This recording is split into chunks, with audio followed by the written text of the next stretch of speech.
Well, there's something deep in the Catholic tradition, which I call the non-competitive transcendence of God. That God exists in such a way that he doesn't stand competitively over and against his creation as though it's a zero-sum game.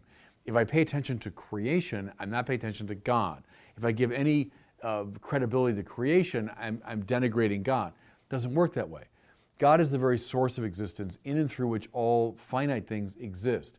It's a fancy way of saying that God does not compete with his creation, but rather delights in involving his creation in his own providential designs. We get the privilege of cooperating with God's providential purpose.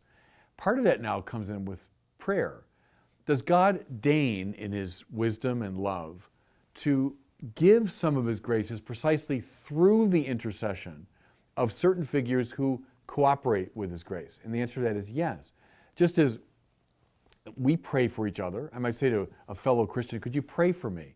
Well, what am I asking? That now you take the place of God? No, I'm saying, can you cooperate with God in such a way that God might give his grace precisely through your prayer?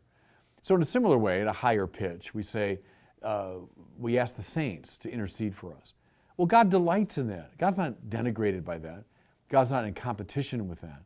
But rather he deigns in his love and providence to channel his graces precisely through these secondary causes.